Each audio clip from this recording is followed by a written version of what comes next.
طالبانو ورونو دلته یوه خبره علامه امام رازي رحمه الله کړي.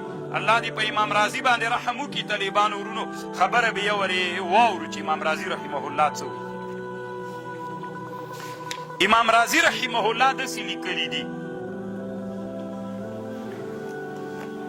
اصل کې دا خبر جارالله زمخشري کړي. ما تاسو ته په صفاتو ډېر ښه بحث کړی طالبانو ورونو، چې خو نه درنه ویرېږي. معتزله، اهل سنت، مجسمه، په اهل سنت کې شرذمه قلیله، اکثر اهل سنت څه وي. اوس طالبانو راځئ، رحمان جارالله زمخشري وایي رحمان د رحمت نه مشتق د رحمت رقت د زړه ته وایي، د زړه نرمي. والله خو زړه نه لري، ځکه که دلته د حقیقي معنا اخلي، که څوک اخلي، څوک ورسره راځي، جسمیت راځي.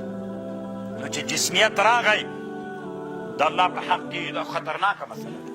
لیس کمثله شیء. که څه وکړو د یوې داسې چل به وکړو د حقیقي معنا که اخلو، چا باندې راځي، جسمیت راځي. نو تاویل واجب معتزله وایي. که تاویل څنګه کوو؟ وی د الله کوم صفات چې دي په ابتدایي معنا په لحاظ نه راخلو، د چا په معنا یې راخلو؟ انتهایی معنا په لحاظ باندې. د چا په لحاظ باندې؟ انتهایی معنا په لحاظ باندې راخلو.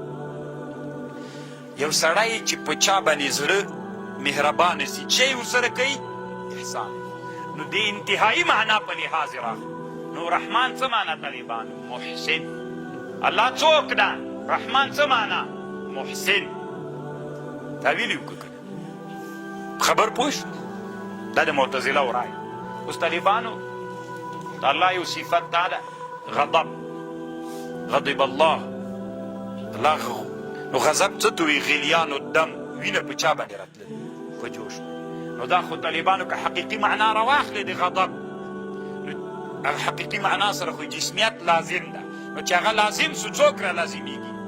جسمیت. نو بس موږ له دې نه تښتو، له حقیقي معنا نه مجازي معنا ته ځو. نو چې د قرآن ممجد الله په صفاتو کې مجازي معنا راواخیستله، حضرت معتزله وایي کار جوړ سو. نو طالبانو دا خبره خو معتزله وکړي، جارالله زمخشري تفسیر کشاف کې کړي. زه حیرانه دې ته یم چې امام رازي تا ولې کوه؟ دا خو د اعتزال خبره ده که نه؟ دا د معتزله خبره ده. قاضي بیضاوي تا ولې په تفسیر بیضاوي کې کوله؟ طالبانو دا علمي تحقیق دومره کمزوری ده چې علما کله تفسیر بیضاوي وایي، همدغه خبر د بیضاوي علما طالبانو ته هم تحقیق کوي. تاسې بیضاوي هم دا بس وله طالبانو، خو الله مو طالبانو علما که، الله مو په لټنه نصیب که. طالبانو یو عالم تیر سوی امام سکوني نومیږي، کتاب یې جوړ کړی التمیز لما للزمخشري من الاعتزال في التفسير كتاب الله العزيز. دا په تفسیر کشاف حاشیه ده طالبانو امام سکوني. طالبانو په ده باندې اعتراض کړی وي، تا چې کومه خبر کړې نزعة اعتزاليه، دا د اعتزال خبره کړې ده. نو چې تا دا د اعتزال خبره کړې دا موږ نه منو. روح الماني دلته خبر طالبانو نقل کړي چې دا د اعتزال خبره ده، دغه اعتزالي خبر موږ نه منو. نو خو اوس د الله په صفاتو کې خو چا تاویل واجب بلل؟ حقیقي معنا که واخلې جسمیت لازمیږي، چا ته به ورځي؟ مجسمه و څه ویلې؟ حقیقي معنا سره له چا؟ سره لوازمو. جسمیت راغی، شرذمې قلیلې څه ویلې؟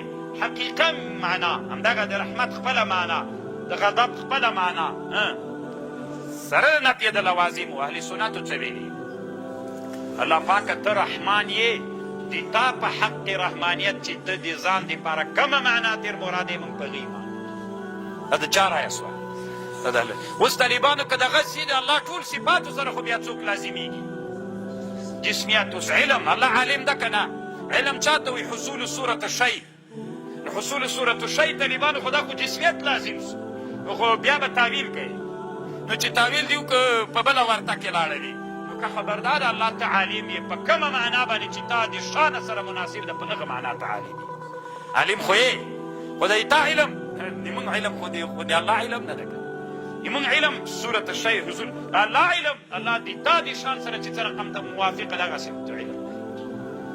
خبر مې پوه شوی؟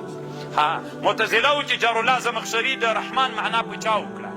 د الله خپله معنا، د الله بل صفت محسن ده.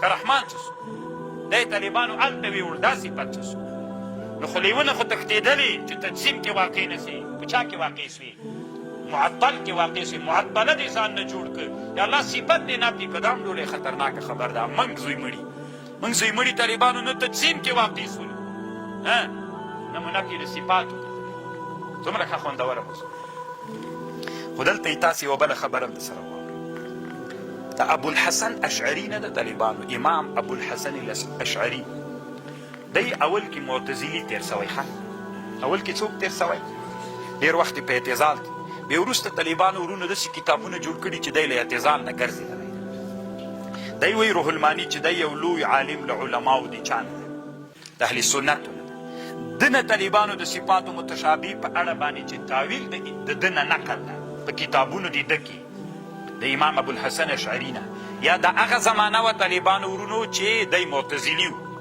یا دا له ده نه ثابت بیخي دینه ځکه ده وروستنیو کتابونو کې هغه بیرته رد کړي نو بعضې علماو چې له ده نه نقل کړی هغه یې د ده له هغه کتابونو نه نقل کړی ده چې هغه د اعتزال په زمان اوس هم طالبانو علمي میدان کې کم علماو ته دا معلومات چې د کوم کتابونه د اعتزال د وخت کوم ده تاسې دغه وګورئ بیا تاسو ته معلومات کېږي ډېر ښه کتاب د طالبانو لږ دا کتاب خامخا بیا وګورئ وایي خلئ مازدیګري دا اوس ګورئ تبیین کذب المفتري تاسو ته معلومات کېږي چې دا طالبانو څومره وخت په او څومره سرسخت معتزلي تېر سوی ده چې الله عز وجل بیا اهل سنتو ته راوسته وایي د یو مشهور کتاب ده چې دی وی الابانه باصول الدیانه دا طالبانو د هغه کتاب ده چې دا د اهل سنت په زمانه کې جوړ سوی اعتزال یې رد کړی الابانه باصول الدیانه ډېر ښه کتاب د طالبانو له ما سره شته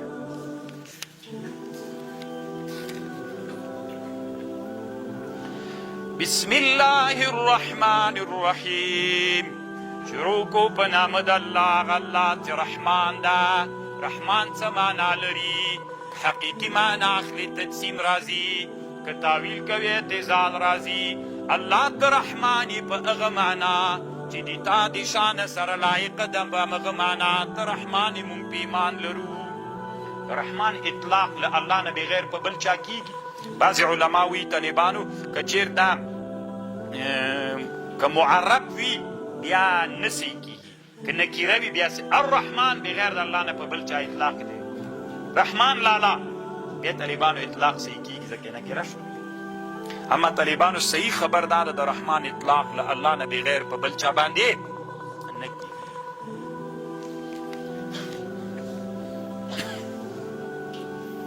طالبانو ورونو دلته یوه مسله دا د سره واورئ چې د اول د شروع په اول د امر کې د بسم الله باندې شروع په اول د امر کې سنت ته که واجب صحیح خبردار طالبانو ورونو چې دا څوک ده دا سنت ته واجب نه ده په حرامو باندې بسم الله ویلل دا حرامه ده خو که استخفافا دې په حرامو باندې بسم الله ویلې بیا کفر بسم الله د کار په شروع کې څوک سنت واجب نه او په حرامو باندې ویلل حرامه ده خو که استخفافا دې ویلې دی تا مقصد دا و استخفاف و استهزاء په بسم الله و بیا د کفر